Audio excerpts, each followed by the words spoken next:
भगवान विष्णुर कल्की अवतारेर आसल परिचय जानेन? विष्णु का कल्कि अवतार जन्म ले चुका है और वो और कोई नहीं बल्कि स्वयं प्रेमानंद महाराज जी। জানি না এরা এরকম জ্ঞান কোথা থেকে পায়, কারণ বিষ্ণু পুরাণ এবং কল্কি পুরাণে খুব স্পষ্টভাবেই এই কল্কি অবতারের বৃত্তান্ত দেওয়া আছে, যেখানে বলা হচ্ছে ভারতবর্ষের শাম্ভালা নামক গ্রামে জন্মগ্রহণ করার পর এই কল্কি অবতার ভগবান পরশুরামের কাছে শাস্ত্রজ্ঞান এবং অস্ত্রশিক্ষা নেবে, যার পরে ভগবান বিষ্ণুর দেওয়া উপহার দেবদত্ত নামক ঘোড়ায় চড়ে খড়গ হাতে বিভিন্ন পথে অসুরদেরকে দমন করে ভারতবর্ষের সত্যযুগের প্রতিষ্ঠা করবে। এবং আপনাদের এটাও মনে রাখতে হবে এই কল্কি পুরাণ বা বিষ্ণু পুরাণের মতো শাস্ত্রে কোথাও প্রেমানন্দজি মহারাজের নাম নেই, না থাকাটাই বেশি স্বাভাবিক। भगवान विष्णु के कल्कि अवतार में टोटल 5 अवतार होंगे, जिसमें चौथा रूप होगा सन्यासी और ज्ञानी रूप, और यही रूप प्रेमानंद।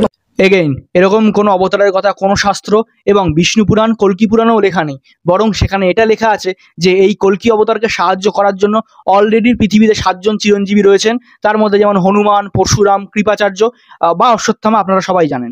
এবং প্রেমানন্দ মহারাজজির স্বাস্থ্যের যেই অবস্থা, তার পক্ষে এই ঘোড়ায় চড়ে বা খড়গ হাতে অসুর দমন করা নিশ্চয়ই সম্ভব না। बल्कि ये मेरी 800 साल पुरानी किताब कह रही है। अब देखो पेज 2 को, ना तू धनुष पाणी ना आश्वारूढ़, वो ना हाथ में धनुष लेकर आएंगे ना घोड़े पर।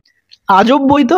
কল্কি অবতারের যে আসল রূপ অর্থাৎ অস্ত্রসজ্জিত অশ্বারোহী, তাকেই নাকচ করে দিল এই বইটি। देहर तो पीड़ित जठर विकरेण रक्त शुद्ध दिनोनन, मतलब उनका शरीर बहुत कमजोर होगा और वो एक गंभीर रक्त से जुड़ी बीमारी से।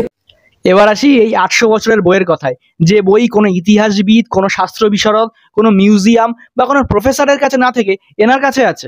সব থেকে মজার কথা কি জানেন, যেটা আপনি গুগল করেও দেখতে পারবেন, যে 800 বছর আগে সাধারণত বই লেখা হতো চামড়ার উপরে, গাছের পাতায় কিংবা কাদামাটির ফলকে, কিন্তু এখানে এই বইটি লেখা হয়েছে একটি ছাপাখানার প্রিন্টেড পেপারে। বাইরের মলাটটাকে দুমড়ে মুচড়ে দেখালেও ভেতরের পেজগুলো আপনারা দেখতে পাচ্ছেন যে প্রপার শেপ এবং প্রপার প্রিন্টিং কালারে আছে।